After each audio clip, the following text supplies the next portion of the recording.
Hey, this is Emily. I guess I'm starting a video series. I've been starting to fast social media for a little bit because I've been going through some things and it just always seems like my brain is so cluttered, and I want to go closer to God during a very difficult time because there's so many changes happening in my life and it is hard to keep track of.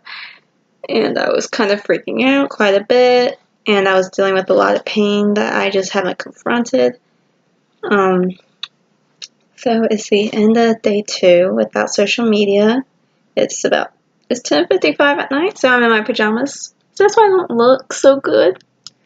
I mean, I just finished working double shifts. My hair's a little messy, and honestly, I don't care at this point. I just don't. But yeah, I think the main thing that I notice, like, I always use social media as a distraction. Kind of like during work when I'm bored, and I don't know. Somewhere along the line of my life, I got into knowing everyone's business and liking that, and also depending on how many likes I got and all that jazz. But really, I just find that fuels my insecurity a lot. And I'm not talking about seeing girls in bikinis and all that, because I kind of got over that, because we live in a society where that's the norm. And so mentally, I've already had to get past that. I understand that's a little more difficult for other girls, but yeah, I guess the insecurity happens because on like Facebook and stuff, you can still see things from people you no longer associate with, or you can see, like, especially in my old college, there were so many rumors, and people would just like write about them and not really know what they're talking about. And silly me, usually I would think they were talking about me. Usually they weren't. But my mentality, the way it is, it automatically just like, it's something bad, so it must be about me. I don't know if any of y'all are like that, but that's the way my brain works for some odd reason, because I've always been a very insecure person. I've always never really fully loved myself. That's always been a battle. From a very, very young age, and honestly, I think it was inbred in me. I'm not going to get into some of the ways I grew up and sort of those things I felt were sort of reinforced in my mind by some things that people in my family had done. But yeah, the end result is I'm still working on myself every single day, believe me. I have to catch myself a lot. But so I feel like my brain is sort of almost decluttering, and I'm able to breathe easier in an odd way. And I don't think that has anything to do with just social media. I think I was using it as a distraction to block my mind from things that I just didn't want to confront. And when I realized that, that sort of blew my mind, and then that's when the Lord really started speaking to me in different ways about different things. It's like I just keep getting this strange vision in my dreams every single night,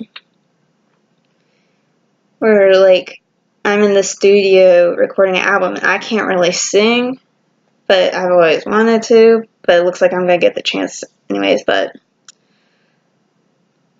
And then I see myself speaking, and then I see myself publishing a book, and like these crazy things that in my mind I'm like, what are you talking about? My first thought was it was a dream. Of course, that was my first thought. But then it just keeps reoccurring. So, but God uses dreams in odd and miraculous ways. And sometimes it's not literally what you're going to be doing, or literal. It's not like always literal. Sometimes it's symbolic. I don't know if it's symbolic or not, but I just keep having those dreams. And what's even weirder, I think it's because on my mind a lot. I'm almost 24, Christian, single, and in the church, usually people get married by the time they're 21. That's kind of like a known fact. So, honestly, if any more single people out there within the church, give me advice. Really. But strange way he's been speaking to me about my future husband, or like I said, the only reason I think he's trying to convey certain things in that nature to me is because I sort of grew dependent on the idea of, we're supposed to get married, we're supposed to do this. And in my head, when I was younger, I created this certain time frame, like I'll get married at this age, I'll have kids at this age, I'll do this at this age. And life doesn't work that way. Nothing in my life has ever worked that way. Like, a lot of times I think I got things down pat, like everything's good. The next thing, there's always a curveball. And then all of a sudden it throws my plan off track. But that's the thing, it's my plan, and I have to learn that I don't always have to have control. And that's one thing he's really talking to me about, because I tend to be a little control freak sometimes. But yeah, mainly what's interesting, like, I don't know, these words came to my head yesterday, and so I just wrote them down. Just because he treats you right doesn't mean he's right for you.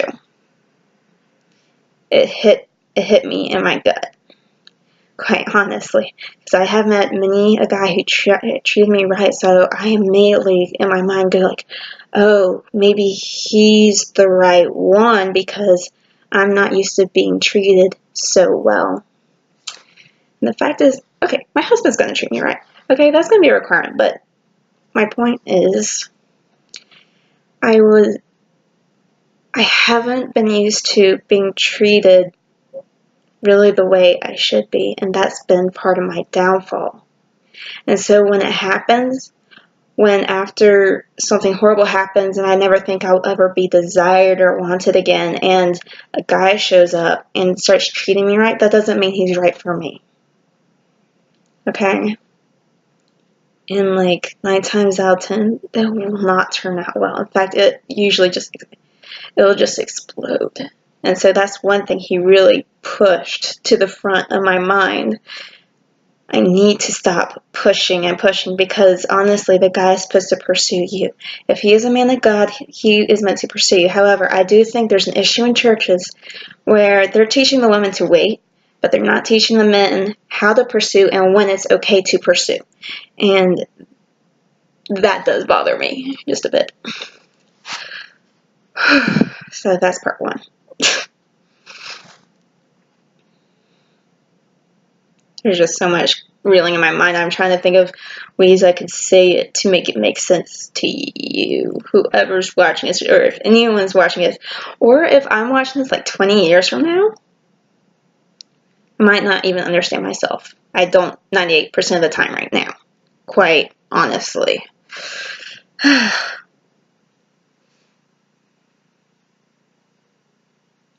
Another thing that I'm working on is I'm learning it's okay to be vulnerable. I don't know about y'all, but I spent a lot of my life covering up hurt and pain by just saying I'm fine. And after a while, it builds up until it exploded last year, okay? I'm just going to be very straight with you. I mean, you watching this might not, obviously probably didn't go to my college because it's being posted to YouTube. Probably posted to Facebook too for the heck of it. But for those of you who have not been to my college, last year things sort of imploded. When it came to me, I did some very stupid stuff. I locked myself in my room. I wasn't eating. It's because I kept saying I'm fine. I was not fine. I hadn't been fine for a very long time. I was covering up a lot of pain, and it just took one final push off of the cliff, and next thing I knew, like, my whole world just like shattered. And it was, especially at my college, it wasn't easy because, you would hope people would build you up, but instead it just seemed like once I was hurt, people were just starting to pour more salt in my wounds until I found better friends, because I was hanging around a lot of people I really should not have been around, who were not good for me, who were not good for my faith. The only reason I'm alive today is because back then I had my faith. Honestly, if I didn't have that, I don't know if I would have survived last year, literally. I probably would have done something dumb, to be completely honest. I'm just trying to be completely vulnerable right now. I was not in a good place, and I felt completely abandoned by those I cared about. And on the outside looking in, it felt bigger than maybe it was. But to me, and it was no one's fault. I'm going to throw that out there. It is no one's fault. In fact, it's probably my fault because I kept saying I'm fine, like I said, because this has been built up for years and years. I mean, I just don't want someone to think they're at fault for the breakdown I had. Whether you're a friend, I don't know. I just feel right now someone needs to hear that what happened was not their fault. I don't know who it is, but I just feel it deep, deep down inside that someone needed to hear that because they felt they were at fault. You were not at fault.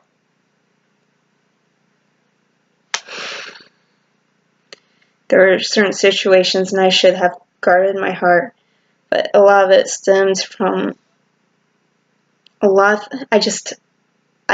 I kept running from myself and those things that happened in the past, but it catches up to you. You don't know when. You don't know what's going to finally be that final push that takes you over the edge. And I'm not going to go into too much detail about this, but my point is I'm really being confronted about this. I'm solid in my faith now and all that, but there are some things I'm still immature in my faith about. But I think that's most people. We all face a battle. It's all different. You don't know what's going on in someone's mind. Especially when you're looking at different situations, if you weren't in that with the people, with those friends, if you weren't in it, that romantic relationship, if you weren't in it in that family, you don't know the story. And that's why we need to be kind and not assume things, because there's always so much more to what happened than what you were capable of seeing. And you don't know who might be lying. You don't know who might be falling apart. You don't know the reasons why. And chances are you never will. And I'm also saying that to myself. Because like I said, I assume a lot of things are about me when they're really not. And I need to stop assuming that every time I see a status saying that maybe says something cool, or something else from someone that I previously used to affiliate with or still affiliate with, it's probably not about me. And whatever they're writing about, it's none of my business. Yes, they're posting on social media, and that comes with the context that people are going to know what you're talking about. But I need to stop reinforcing that behavior. And I need to stop doing that behavior myself, quite honestly. I don't know why it's so hard to say things to people's faces, but it's so easy to stay behind the screen. And yes, I'm behind the screen right now. But I think there's a lot of difference when you can see the person's face. And I'm not really talking to any specific person right now, so that's another difference.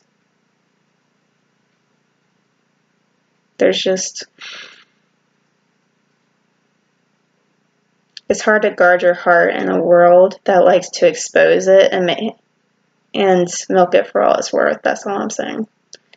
So yeah, this is the end of the second day of my fasting. I don't know what's ahead. It's for 2 weeks. And like I said, this is only day 2 and this is already bleh, out of my mind. But I'll update you when I get a chance.